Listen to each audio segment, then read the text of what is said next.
que é digno de receber a honra e a glória, a força e o poder. Rei eterno, imortal, invisível, mas real, a Ele ministramos o louvor. Ao único que é digno de receber a honra e a glória, a força e o poder. Rei eterno, imortal, invisível, mas real, a Ele ministramos o louvor.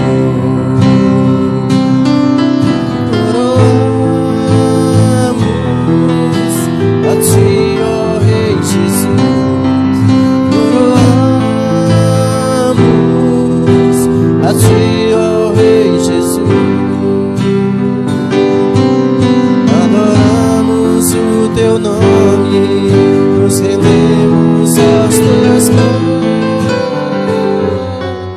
Consagramos todo nosso ser a Ti.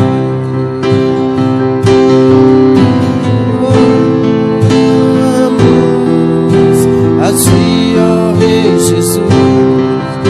Oramos a Ti, ó Rei Jesus. Adoramos o Seu nome, nos rendemos aos Teus pés. Consagramos nosso ser a Ti. Consagramos todo nosso ser a Ti. Consagramos nosso ser a Ti.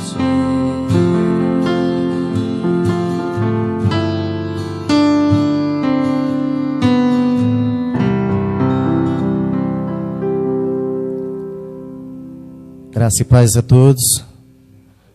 Me chamo irmão Genivaldo e vamos começar mais um dia de culto ao Senhor, onde celebramos a Páscoa, louvando ao Senhor que é digno de toda honra e de toda glória. Vamos exaltar ao Senhor.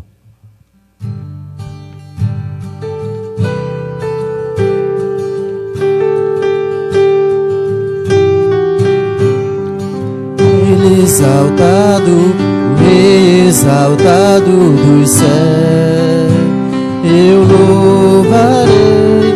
Ele exaltado, para sempre exaltado seu nome, louvarei.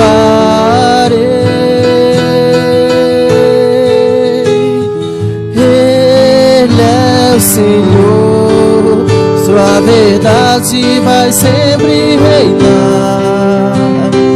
Terra e céu glorifiquem Seu santo nome. Ele exaltado, o Rei exaltado dos céus. Ele exaltado, para sempre exaltado dos céus. Eu louvarei. Ele exaltado, sempre exaltado seu nome, louvarei.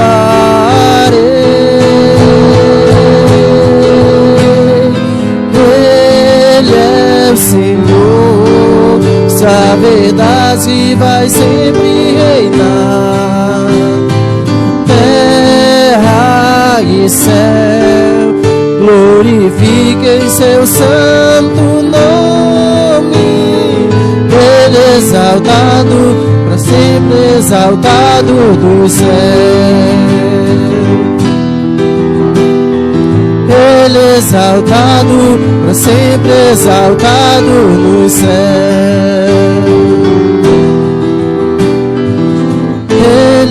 exaltado, o Rei exaltado dos céus. Louvado seja o teu nome, Senhor. Nesse momento vamos ouvir a palavra do Senhor em nossos corações, através da mensagem de nosso pastor. Que você esteja atento, ouvindo aquilo que o Senhor tem para as nossas vidas nessa manhã tão especial e tão cheia de graça. Amém?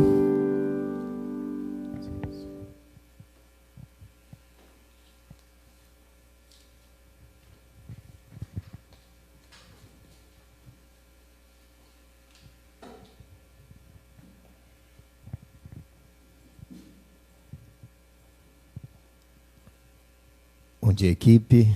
Bom dia, povo de Deus. Bom dia a todos que acompanham esta live, participando deste culto. Este é um culto ao Senhor, com vidas no altar. Portanto, eu quero iniciar orando. Bendito Deus e eterno Pai, Senhor dos céus e da terra, nos curvamos ante Tua majestade e adoramos, pois Tu és o nosso único Deus, a quem aprendemos a amar, pois o Senhor nos amou primeiro. E nos amou de maneira tão extraordinária, que entregou o Teu único Filho, Teu Filho unigênito, para nos substituir naquela cruz. Aquela terceira cruz, aquela cruz do centro, era nossa. E Ele nos substituiu. Nós Te louvamos, ó Deus, e nos apresentamos diante do Senhor como sacrifício vivo, santo e agradável ao Senhor. Não nos deixa saltar do altar, mas continuarmos toda a nossa trajetória como adoradores do Senhor. Oramos assim nesta manhã, agradecidos em nome de Jesus. Amém. Muito obrigado. Eu convido você a abrir sua Bíblia em Marcos, Evangelho de Marcos, capítulo 16, começando com o versículo 1. É como se tivéssemos duas narrativas em um único texto. Marcos escreve para o povo de cultura romana, então há certamente um diferencial entre Mateus, Lucas e também a respeito de João. Diz assim a palavra de Deus no capítulo 16 de Marcos, verso 1. Passado o sábado, Maria Madalena, Maria mãe de Tiago e Salomé compraram aromas para ir embalsamá-lo. E muito cedo, no primeiro dia da semana, ao despontar do sol, foram ao túmulo. Diziam umas às outras: quem nos removerá a pedra da entrada do túmulo? E olhando, viram que a pedra já estava removida, pois era muito grande. Entrando no túmulo, viram um homem, um jovem, assentado ao lado direito, vestido de branco, e ficaram surpreendidas e atemorizadas. Ele, porém, lhes disse: não vos atemorizeis. Buscais a Jesus, o Nazareno que foi crucificado. Ele ressuscitou, não está mais aqui. Vede o lugar onde tinha o posto. Mas ide e dizei aos seus discípulos e a Pedro que ele vai adiante de vós para a Galileia. Lá o vereis como ele vos disse. E saindo elas, fugiram do sepulcro, porque estavam possuídas de temor e de assombro, e de medo nada disseram a ninguém. Havendo ele ressuscitado de manhã cedo, no primeiro dia da semana, apareceu primeiro a Maria Madalena, da qual expelira 7 demônios. E partindo ela, foi anunciá-lo àqueles que, tendo sido companheiros de Jesus, se achavam tristes e choravam. Estes, ouvindo que ouvindo que ele vivia e que fora visto por ela, não acreditaram. Amém. Queridos, essa semana parei para refletir sobre a importância desta semana que encerrou ontem e fechou hoje, como nós cremos, o primeiro dia, o domingo, com a ressurreição de Cristo Jesus. Para uma boa parte do cristianismo, o cristianismo católico, começou no domingo passado, com o domingo de Ramos, simbolizando ali a entrada de Jesus em Jerusalém, montado naquele jumento e sendo saudado como rei. Hosana, o que vem em nome do Senhor. E a partir daquele momento, então, inicia uma caminhada de Jesus rumo à cruz. Logo que desde o início, desde sair da glória, se colocar à disposição do Pai para morrer no nosso lugar, o Senhor sabia claramente que o propósito era nos substituir naquela cruz. Mas pense comigo, imagine que domingo passado você soubesse que na sexta-feira era o dia da sua morte. O que passaria pela sua cabeça? O que você faria? E ainda mais sabendo que era uma morte cruel. Jesus, o nosso Salvador, desde o início sabia o que ele iria enfrentar em nosso lugar. E é muito interessante, num estudo mais detalhado, mostrando os dias da semana, as horas, o momento em que ele celebra a ceia, o momento que ele vai para o Getsêmani e ora, o tempo que ele passa ali, isso vai nos comovendo. O que é interessante para nós, mesmo Jesus sabendo tudo isso, mesmo Jesus tendo se tornado humano, homem como nós, com a diferença de não ter pecado, tinha emoções, sentia dor, sentia fome, sentia sono. Como é que este homem vai demonstrar este momento crucial da sua vida, a intensidade da dor lá no Getsêmani? Dr. John Stott diz que o clamor de Jesus ali,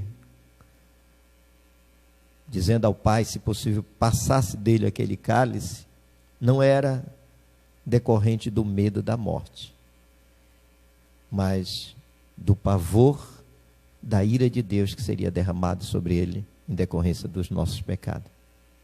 E é lá no Getsêmani que ele está intensamente orando, é lá que ele aguarda, é lá que ele vai ser preso, e dali segue uma sequência de uma média de 6 julgamentos injustos.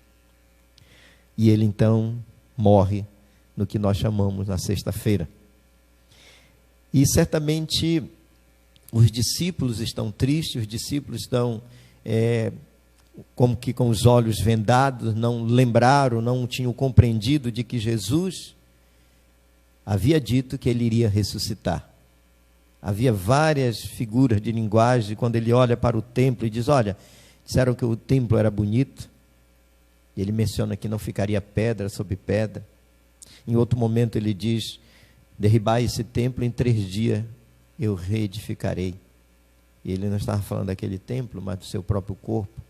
Mas parece-me que isto, à vista dos seus discípulos e à vista de muitas pessoas nos nossos dias, ainda está encoberto a compreensão da palavra.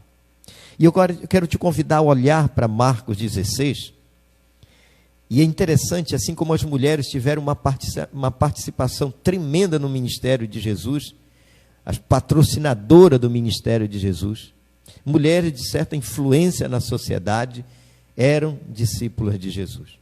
Quando nós olhamos logo para o primeiro versículo do capítulo 16 de Marcos, nós percebemos logo que havia um objetivo que conduzia aquelas mulheres no sábado, no final do sábado, passar do sábado. Os judeus acreditavam e realmente às 18 horas de sexta-feira começava o sábado, e agora 18 horas do sábado começava então o domingo. Diz o texto que Maria Madalena, Maria, mãe de Tiago, e Salomé compraram aromas para ir embalsamar o corpo do Senhor Jesus. Perceba que essas mulheres de coração quebrantado, de coração temente a Deus, mulheres compassivas, mulheres piedosas, elas são conduzidas por um objetivo. Elas queriam cuidar do corpo de Jesus, ungir o corpo, embalsamar o corpo, preparar o corpo. Este era o objetivo delas. Elas não lembravam que Jesus havia dito que ia ressuscitar exatamente naquele dia que elas estavam indo para lá.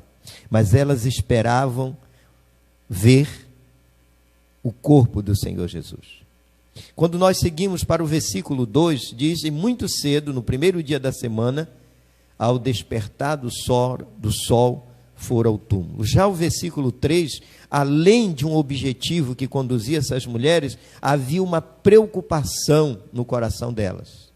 Elas são levadas por um objetivo. O objetivo dessas mulheres, sem dúvida nenhuma, é embalsamar o corpo do Senhor Jesus. Algumas versões dizem ungir, preparar o corpo do Senhor Jesus. Mas no versículo 3 nós percebemos que são também levadas, além do objetivo de cuidar, de embalsamar o corpo do Senhor, elas são conduzidas por uma preocupação: a pedra, quem a removerá? E aí, logo de início, eu gostaria de começar a pensar com você. Qual o objetivo que tem conduzido a sua vida no tempo de dor, de medo, de pavor, de incertezas? Aquelas mulheres estavam com os olhos meio que vendados, incapazes de perceber que aquele era o dia que se cumpriria a promessa de que ele iria ressuscitar. Mas não são somente essas mulheres. Os discípulos também, quando ouvem que Jesus apareceu para elas, eles também não acreditam. Isso também me faz lembrar aqueles que estão no caminho de Emaús. Jesus está junto com eles, e eles vão conversando a respeito de tudo que aconteceu em Jerusalém. E Jesus se aproxima e pergunta a respeito do que eles estão falando. Eles não reconheceram a Jesus. E aí depois, quando Jesus conduz eles pelas Escrituras, e quando Jesus fica com eles e que quebra o pão, e alguns dizem que no quebrar do pão, o judeu tem uma prática de quebrar o pão nesse sentido, né? Eles percebem então o lugar do cravo, os seus olhos se abrem e Jesus desaparece.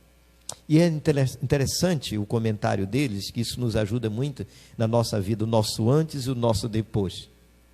O nosso antes de conhecer a Cristo, o nosso antes de conhecer a Jesus. Eles começam a dizer, isso aqui é uma ilustração que eu estou trazendo, dos que estão no caminho de Emaús. Há uma ilustração para mim, coloca uma ilustração que ele diz: porventura não nos ardia o coração quando ele nos expunha as Escrituras. Eu gosto muito desse texto. Arder as Escrituras, comover no coração, no íntimo. Aquelas mulheres que foram ao sepulcro, elas tinham o objetivo de cuidar do corpo. Elas esperavam encontrar o corpo de Jesus. Elas não estavam movidas pela esperança de que se ele estava mesmo lá, se ele tinha ressuscitado. Mas nós acreditamos, nós também no lugar delas, faríamos a mesma coisa. A perda de alguém muito importante para nós, o Mestre, o Senhor por excelência, que operou milagres, e muitos milagres, certamente nós ficaríamos do mesmo jeito. Mas aquelas mulheres também, além de terem o objetivo de cuidar do corpo e não ver o lugar, apenas o lugar, elas também levam uma preocupação. A preocupação de quem é que vai remover a pedra que está no túmulo. Muitas vezes nós estamos vivendo exatamente desta maneira. O Mestre já ressuscitou e nós estamos agindo como se ele estivesse morto. Quem vai remover os obstáculos do nosso caminho, as pedras do nosso caminho, as dificuldades que estamos atravessando? Parece-me que ainda estamos dormindo, ainda não acordamos. O Mestre ressuscitou. Por que buscais aquele que vive entre os mortos? Ele ressuscitou. Às vezes nós estamos agindo como aquelas mulheres, e sem nenhum demerecimento a esta mulher. essas mulheres. Elas eram compassivas, misericordiosas, mulheres que foram cuidar, mas elas deveriam ir para ver o lugar vazio. Elas iam com a preocupação de remover a pedra já estava removida, verso 4, olhando, viram que a pedra já estava removida, pois era muito grande. A preocupação então já estava solucionada. Perceba, primeira lição para nós, muitas vezes nossos objetivos estão equivocados. Nós estamos seguindo na contramão da fé. Ele nos coloca com o objetivo de seguirmos como adoradores. E nós estamos ainda como pesquisadores da morte. Fazer perícia de um corpo inerte. Segunda lição. Nós estamos olhando para o tamanho do obstáculo, enquanto que aquele que ressuscitou tem o poder de remover qualquer obstáculo diante de nós. O verso 4 diz que a pedra já estava removida. Mulheres movidas por um objetivo. As mulheres e homens de hoje precisam ser movidos pelo objetivo de adorar o Senhor, o propósito de viver, servir, viver e morrer por aquele que morreu por nós e que já ressuscitou. E que não há pedra que possa nos parar, ainda que estejam no meio do caminho. E aí o nosso convite é não sermos uma pedra na vida de ninguém, mas uma pedra na construção do reino de Deus. O verso 5 diz: entrando no túmulo, viram um jovem assentado ao lado direito, vestido de branco, e ficaram surpreendidas e atemorizadas. Não procuravam encontrar o ressurreto, Jesus, e muito menos um ou dois jovens. Tem algumas versões que falam que é um anjo, um jovem, dois anjos, depende da perspectiva. Então, por isso eu estou dizendo, ela não esperava encontrar a Jesus já ressuscitado, e muito menos ter uma visão de anjo ali, né? Às vezes nós estamos agindo do mesmo jeito, irmãos, ainda estamos vivendo na tristeza da sexta-feira. Hoje é dia de alegria, ele já ressuscitou, ele já venceu a morte. O verso 7 diz: mas ide. O verso 8, ele porém lhes disse: não vos atemorizeis, buscais a Jesus, o Nazareno que foi crucificado. Ele ressuscitou, não está mais aqui. Vede o lugar onde o tinham posto. Por que procurar o que vive entre os mortos? Porventura não estamos procurando Jesus na sepultura? Porventura não estamos olhando apenas para a história de Jesus, o Jesus histórico, e não para o Jesus Senhor que ressuscitou e que vive para sempre, que está entre nós, que nos ajuda a passar por este momento? Hoje é o domingo da ressurreição. Verso 7, mas ide, fazei de seus discípulos, mas ide, dizei aos seus discípulos e a Pedro que ele vai adiante de vós para a Galileia, e lá o vereis como ele vos disse.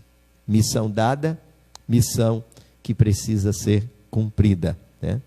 É interessante que ele diz: vinde e vede, e agora os anjos dizem: vinde e vede o lugar, agora estão dizendo ide. O ir para anunciar, missão, ela precisa ser obedecida. Elas obedeceram. Verso 8, e saindo elas fugiram do sepulcro, porque estavam possuídas de temor e de assombro e de medo. Nada disseram a ninguém, a não ser aos discípulos. Somente aos discípulos. Verso 9 diz: havendo ele ressuscitado de manhã cedo, no primeiro dia da semana, apareceu primeiro a Maria Madalena, da qual expelira 7 demônios. Por que a Maria Madalena? O Senhor sabe. Essa mulher se devotou a Jesus. Por que Maria Madalena? De que quem mais peca e mais perdoado, mais é amado. Verso 10, e partindo ela, foi anunciá-lo àqueles que tendo sido companheiro. E partindo ela, no caso Madalena, foi anunciá-lo àquelas que tendo sido companheiros de Jesus, se achavam tristes e choravam. Somente os discípulos a elas. E o verso 11, o último versículo, estes ouvindo que ele vivia e que fora visto por ela, não acreditaram. Eles também não esperavam a boa notícia. Ele ressuscitou, não está mais aqui. Ele ressuscitou, aleluia. E é muito interessante para entendermos isto, como Lucas 18, 31 a 34, Jesus menciona várias vezes o que ia acontecer com ele, mas eles não podiam compreender. E aí eu quero partir para a conclusão. As mulheres são levadas por um objetivo que é de ungir ou preparar ou embalsamar o corpo de Jesus. Qual o objetivo que te move? Como alguém que já teve encontro com Jesus, como alguém que já foi regenerado, transformado. Se ainda não foi, você pode ser agora, porque Ele ressuscitou. O que te move? Qual é o teu objetivo? O objetivo daquelas mulheres, naquele momento, primeiro, era cuidar do corpo, embalsamar o corpo. Mas depois que os anjos dizem para ela, o anjo diz para ela que ele não está mais ali, o objetivo agora é ir contar para os discípulos e certamente adorar. Maria Madalena o adora logo na saída. Segunda, são levadas além do objetivo por preocupação, que é a pedra quem a removerá. Talvez você tenha um objetivo equivocado e nesta manhã pode ser mudado. E se mudar o objetivo, mudar o propósito, se o teu propósito se torne adorar a Deus em espírito e em verdade, teus objetivos mudarão e as tuas preocupações serão colocadas no altar do Senhor. Ele ressuscitou. Ele providenciou para que a grande pedra fosse removida. E terceiro, elas eram movida de uma esperança. A esperança era cuidar do corpo de Jesus, seu Senhor e Mestre.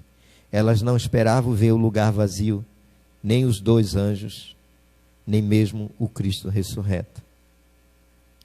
E aí eu pergunto, o que nos motiva a seguir? Quais as nossas preocupações? O que estamos esperando de Jesus, o ressuscitado? Esperamos deles apenas desta vida? E aí eu lembro o que está em 1 Coríntios 15, 19 a 21. Se esperamos em Cristo só nesta vida, somos mais miseráveis de todos os homens. Mas de fato Cristo ressuscitou dentre os mortos e foi feito as primícias dos que dormem. Porque assim como a morte veio por um homem, também a ressurreição dos mortos veio por um homem, no caso, veio por Jesus. Queridos, o que estamos esperando de Jesus? Apenas prosperidade? O que nós estamos esperando de Jesus? Apenas cura? Tudo isso é muito bom, mas é pequeno demais. Eu assisti a Paixão de Cristo de Mel Gibson, na sexta-feira. Eu tenho o hábito de relembrar, na sexta-feira, um pouco do sofrimento de Cristo. Eu assisti a Paixão de Cristo. Em seguida, eu vi a entrevista do ator que representou Jesus. Tinha a mesma idade de Jesus, as letras dos seus nomes eram iguais, do nome de Jesus, escolhido por Mel Gibson, bem detalhista. Mas o que me impressiona é o testemunho que ele dá numa igreja nos Estados Unidos, onde tinha 600 atores assistindo, participando daquele culto. E aquele homem não fala como ator. Ele fala da experiência que ele viveu quando representava Jesus. Ele tem a vida transformada. Ele foi diagnosticado para concluir uma cena. O médico olhou e disse: se continuar, ele vai morrer. Ao nível de estresse que ele estava envolvido, o ombro tinha sido deslocado com a queda no momento que a cruz. Mas eu ouço um homem transformado pelo poder de Deus, que não se sentia indigno. Na fala daquele homem, eu percebi uma coisa: como nós estamos enganados quando nós pregamos prosperidade como se fosse a parte mais importante do cristianismo. Ela vem em decorrência da bênção de Deus quando nos coloca trabalho, mas ser transformado por este que ressuscitou. Não podemos esperar de Cristo apenas nessa vida. A vida continua após a vida. E aí eu fecho dizendo uma coisa para você, lembrando da pedra, né? Talvez há uma pedra no seu caminho, na sua vida. Pode ser uma enfermidade, qualquer que seja. Pode ser a perda de alguém, pode ser a distância, pode ser a incompreensão. Eu não sei qual é a pedra que você não tem condição de remover. Eu quero dizer que só você não conseguirá mover esta pedra do seu caminho. Você precisa da ajuda daquele que ressuscitou. E ele nesta manhã está vivo, muito vivo, não mais como aquele que sofreu por nós, mas por aquele que venceu a morte. Está glorificado, reina, está sentado no trono com o Pai. Ele te faz um convite nesta manhã, o convite de alguém que ressuscitou. Ele está dizendo para ti: vinde a mim, você que está cansado, que está sobrecarregado, e eu vou aliviar a sua dor, a sua preocupação. Eu posso dar sentido à sua vida, eu posso dar propósito. Eu posso remover esta pedra do seu caminho. E talvez a sua pergunta é: o que eu posso fazer num dia tão especial que nós lembramos da ressurreição de Jesus? Entrega a tua vida. Entrega a tua vida. E a tua vida terá um sentido melhor. E se você já conhece a Cristo, mas não aprofundou no conhecimento, reconcilia com o Senhor agora. Busca conhecimento, te aprofunda. Eu quero te convidar nesse momento aí onde você está. Dobra o teu joelho. Eu não espero menos do que isso de você nesta manhã, nem de mim mesmo. Dobra o teu joelho agora. E fala com o Senhor. Ouça essa pequena canção. E aí eu vou orar com você.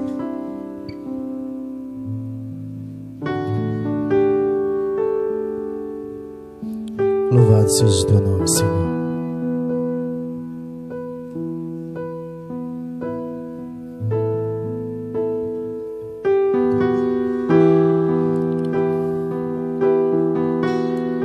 Sei que foi pago um alto preço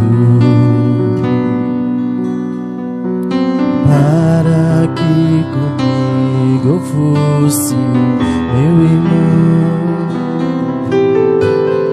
Quando Jesus derramou sua vida, Ele pensava em mim.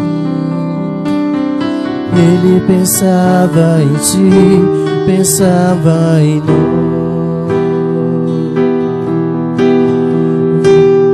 Que foi pago um alto preço para que contigo fosse meu irmão. Quando Jesus derramou sua vida, Ele pensava em mim. Ele pensava em ti, pensava em nós, e nos via redimidos no teu sangue, lutando o bom combate do Senhor, lado a lado trabalhando, sua igreja edificando e rompendo as barreiras pelo amor.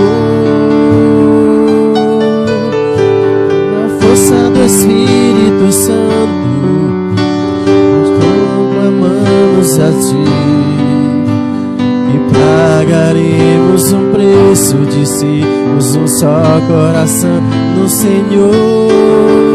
E por mais que as trevas militem e nos tentem preparar, os nossos olhos em Cristo, unidos iremos andar. E na força do Espírito Santo, nós proclamamos a ti e pagaremos temos um preço, dizemos um só coração do Senhor. E por mais que as trevas militem e nos tentem separar, os nossos olhos em Cristo unidos iremos andar, unidos iremos andar, unidos iremos andar.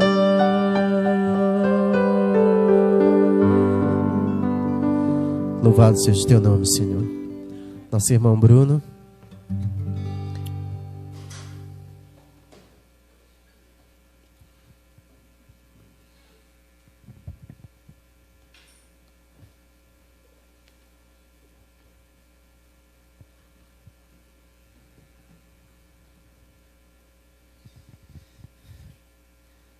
Paizinho amado, obrigado pelo sacrifício do teu filho que veio, nos amou primeiro, se entregou, morreu e ressuscitou para que nós pudéssemos tomar parte também na vida eterna que tu prometeste. Obrigado pela oportunidade de estar aqui te cultuando. Abençoa o estudo que faremos agora. Nos dá o discernimento do teu Espírito para que a tua palavra entre os nossos corações. Abençoa cada um que fez possível essa transmissão ocorrer e nos guarda neste dia. Em nome de Jesus, amém.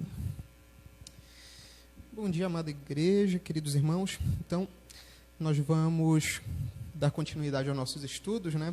No último domingo, o pastor Dilton expôs a ansiedade e a depressão na história de Jó, né? E hoje nós vamos falar sobre como a ansiedade e a depressão podem se instalar por conta de oposições e principalmente por causa da murmuração. Quem de nós já não perdeu a sua paz, né, o seu ânimo por conta das pressões do dia a dia?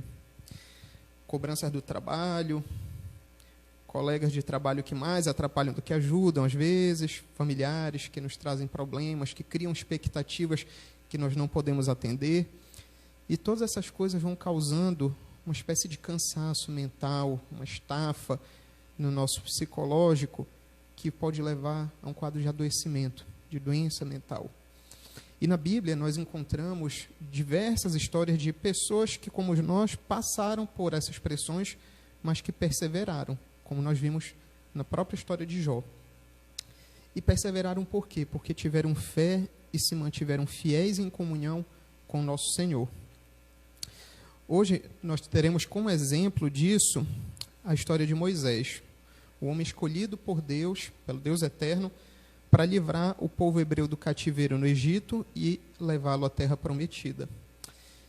E como tudo que Deus faz tem um propósito, nada é aleatório, nada é por acaso, ele usou essa peregrinação no deserto para ensinar ao seu povo lições importantes.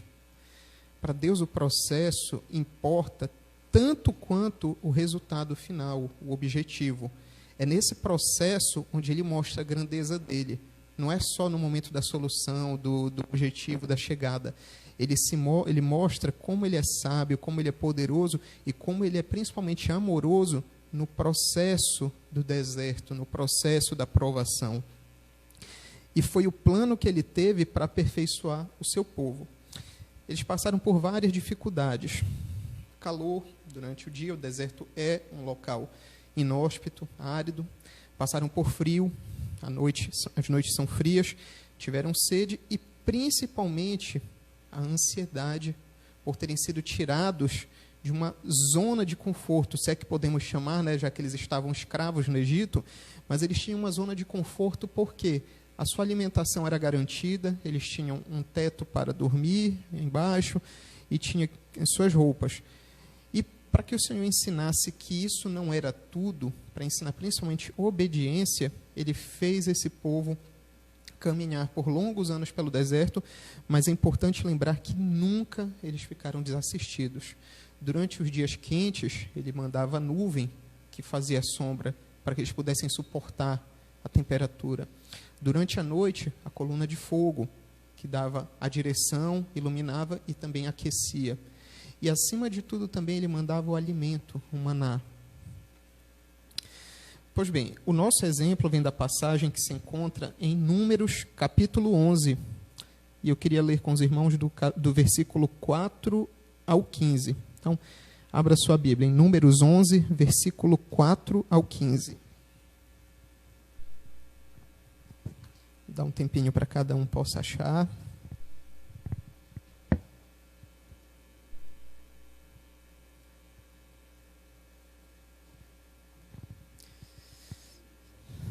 Na minha tradução diz: havia estrangeiros viajando com os israelitas. Eles estavam com muita vontade de comer carne, e até mesmo os israelitas começaram a reclamar, dizendo: ah, se tivéssemos um pouco de carne para comer! No Egito comíamos quanto peixe queríamos, e era de graça. E que saudade dos pepinos, dos melões, das verduras, das cebolas e dos alhos! Mas agora acabaram-se as nossas forças. Não há mais nada para comer, e a única coisa que vemos é esse maná. O maná era parecido com pequenas sementes brancas, meio amareladas. Ele caía durante a noite com orvalho. No dia seguinte de manhã, o povo ia apanhá-lo em volta do acampamento.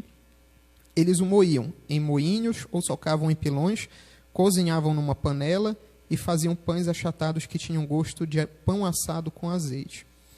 Então Moisés ouviu o choro do povo. Cada família chorava na entrada da sua barraca. O Senhor ficou muito irado. E Moisés também ficou aborrecido. E disse a Deus, o Senhor: por que tens me tratado tão mal? Por que estás aborrecido comigo? Por que me deste um trabalho tão pesado de dirigir todo este povo? Eu não fiz este povo, nem dei à luz a essa gente. Por que me pedes que faça como uma babá e os carregue no colo como criancinhas para a terra que juraste dar aos seus antepassados? Por onde poderia eu conseguir carne para dar a todo esse povo? Eles vêm chorar perto de mim e dizem que querem comer carne. Eu sozinho não posso cuidar de todo esse povo, isso é demais para mim. Se vais me tratar desse jeito, tem pena de mim e mata-me. Se gostas de mim, não deixes que eu continue sofrendo desse jeito. Bom, Moisés, como líder do povo, ele era o responsável por resolver os problemas que a população, que o povo trazia a ele, dos mais sérios aos mais bobos. Aqui nós vemos um povo que estava murmurando, reclamando, mesmo tendo tudo aquilo que era básico e necessário, eles murmuraram. Eles, por um capricho, começaram a se voltar contra Deus, a questionar Deus porque queriam comer carne. E o que nós podemos perceber no texto é um líder cansado, oprimido pela murmuração e que chega ao ponto de não aguentar mais tamanha ansiedade e ele deseja que a sua vida tivesse fim. Sinal importante de depressão, desejo de morte. Moisés se sentiu tão pressionado e incapaz de dar conta das coisas que eram da sua responsabilidade, que desejou que Deus lhe tirasse a vida em um momento de desespero. Esse desejo de morte, às vezes, passa pelas nossas cabeças. Nós nos vemos em alguma situação que, na nossa percepção pequena de seres humanos, nós achamos que não tem mais solução, que seria melhor morrer para que tudo aquilo se resolvesse. Mas uma pessoa que tem a mente saudável, isso logo passa, ela passa por ajustes, como nós já vimos, e a vida segue, ela consegue resolver de uma forma ou de outra e a vida continua. O problema é que na pessoa que fica doente, que está deprimida, esse desejo de morte passa a ser uma constante. Mas o que Moisés fez? Ele se entregou à doença? Deu fim à própria vida? Não. Ele primeiro se apegou àquele que pode todas as coisas. E aqui nós temos a nossa primeira lição. O Senhor sabia que aquela murmuração era contra ele, primeiramente, né? O povo estava murmurando contra as coisas que Deus tinha preparado para eles. A peregrinação pelo deserto e todo o processo que nós já falamos para aperfeiçoar o povo, né? Para acabar com tudo que não era do agrado dele. mas também sabia que Moisés, como seu escolhido, como seu representante para liderar o povo, era quem recebia essa carga negativa das cobranças, das queixas e das reclamações. E ao ouvir o clamor desse servo, ele toma uma atitude, que é dividir essa responsabilidade com outros líderes. E assim ele manda que Moisés escolha dentre o povo 70 homens que pudessem dividir com ele essa responsabilidade, e assim ele poderia ter um pouco de paz para que pudesse se recuperar de todo aquele peso, toda aquela carga, e recuperasse a sua mente. E aí nós seguimos a leitura desse mesmo texto, nos versículos 16 a 20, e percebemos como o Deus Altíssimo age para atender o clamor do seu servo.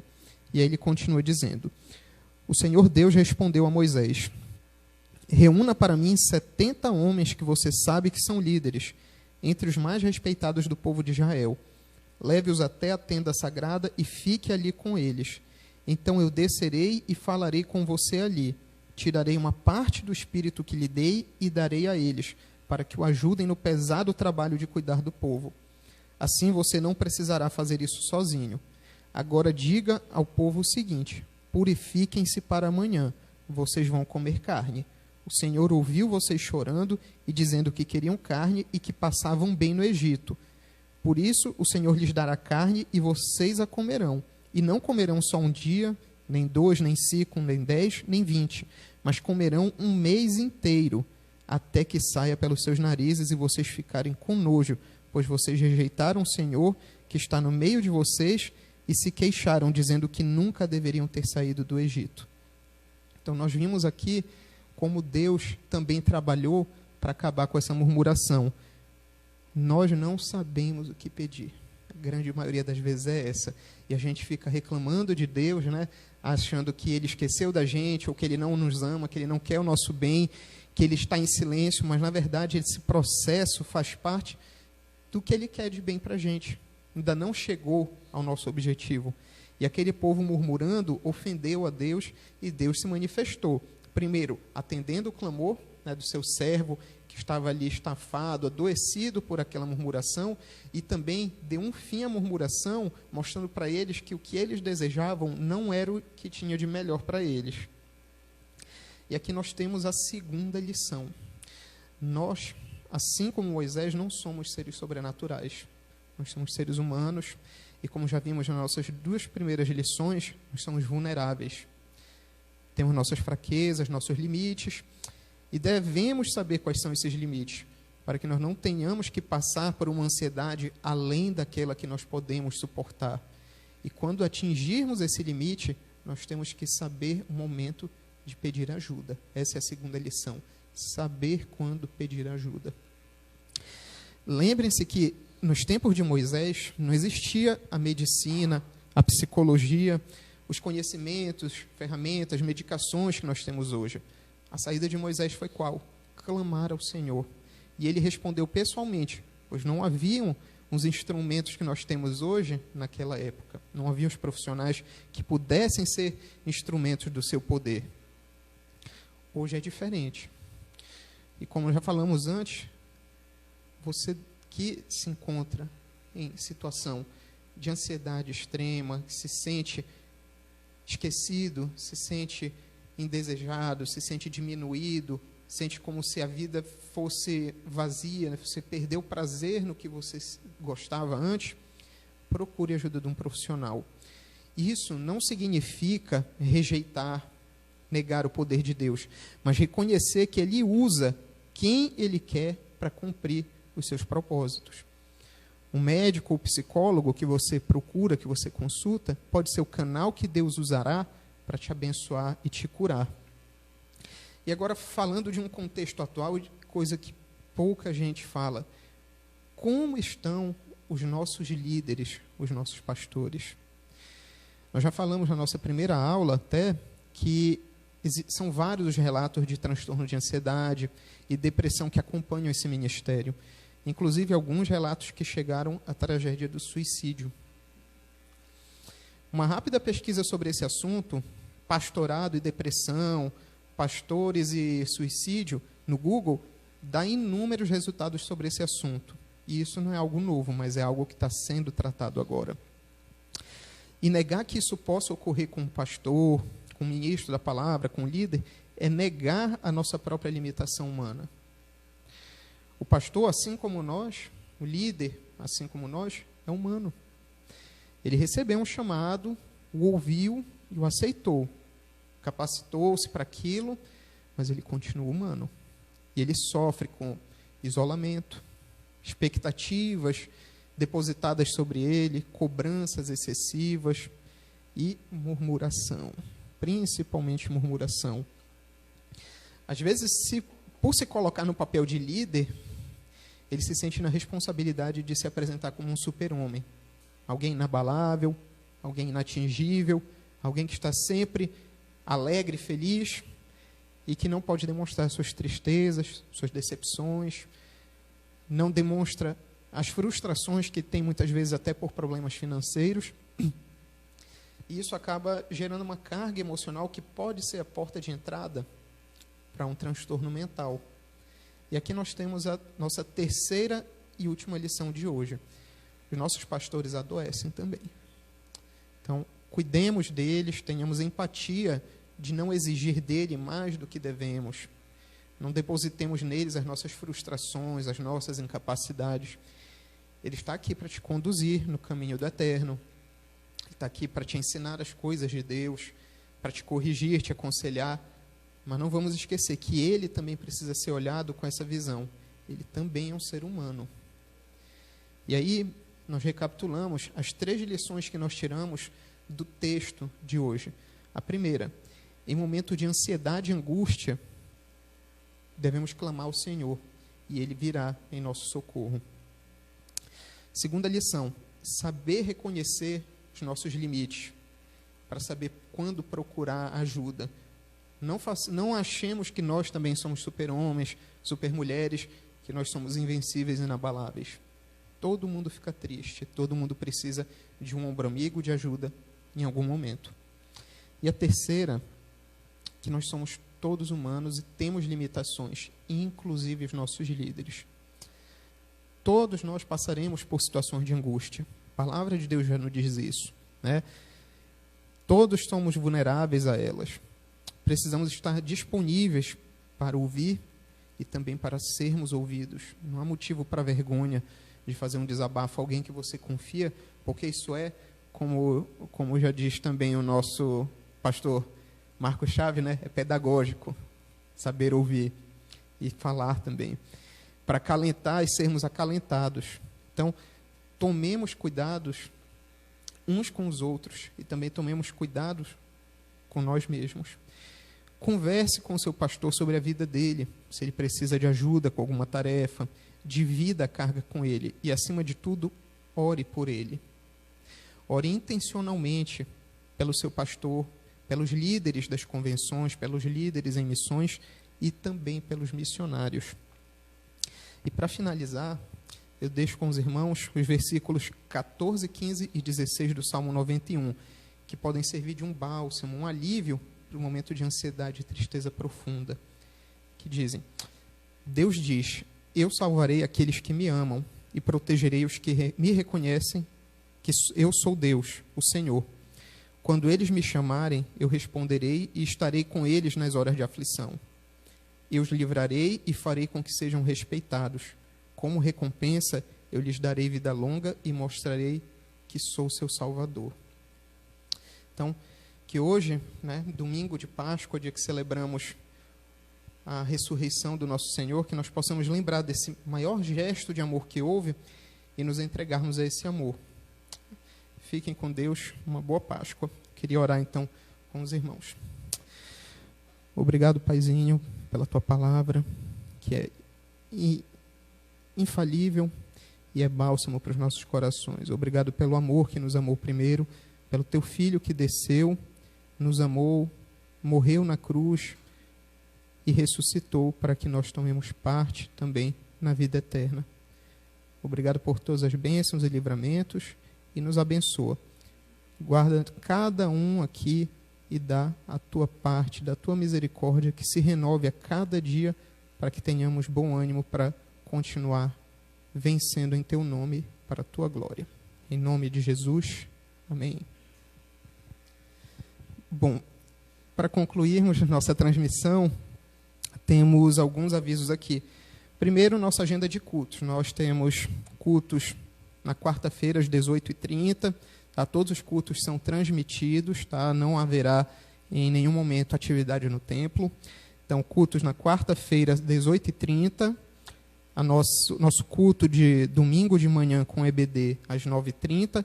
E o nosso culto de celebração ao Senhor nos domingos, às 18h30. Hoje teremos a ceia. Então, teremos mais instruções logo mais. Segundo aviso, nós já temos o nosso canal no YouTube. Então, faça a sua inscrição e siga o nosso canal. O nosso culto de 18h30 hoje, que será o culto de Páscoa, terá uma participação muito especial do pastor Magno com o Ministério Salvarte em um monólogo e também poesia da irmã Rita Silva. E por último, o nosso Ministério Infantil não foi esquecido, nossas crianças não vão ser deixadas de lado. Nossa equipe do Ministério Infantil está produzindo vários vídeos que serão postados nas nossas redes sociais. E o primeiro vídeo tem como tema Plano de Salvação e foi produzido pela tia Natália. Então, fiquem com Deus e até logo mais. Agora o nosso pastor vai nos dar a bênção apostólica. Obrigado, doutor Bruno. Lembrando, antes da bênção apostólica, algumas pessoas perguntaram no grupo da igreja como será a nossa celebração da ceia. Dei algumas instruções e, rapidamente, o que você precisa fazer logo pela parte da manhã é conseguir logo o vinho, o suco de uva, no caso, e o pão. Tá? Então, aqueles que já foram batizados, que já aceitaram Jesus como Salvador, foram batizados, né? Em família nós vamos celebrar. Então eu vou dar todas as coordenadas na hora da ceia, mas você tem que adiantar logo, né? O pão, o suco de uva e os copinhos lá para todo mundo, tá certo? E o esposo e a esposa vão servir os outros integrantes da família. Será uma bênção, você participe, tire, faça a imagem, mande para o grupo. Isso aqui vai entrar para a história, né? História da igreja. Ok, então vamos encerrar essa programação com a bênção apostólica. Que o amor de Deus Pai e a graça do Senhor Jesus, o nosso Salvador e Senhor, e as consolações do Espírito Santo sejam derramados sobre sua vida, sobre sua família, seu trabalho, hoje e sempre, em nome de Jesus. Amém? Muito obrigado. Um abraço forte.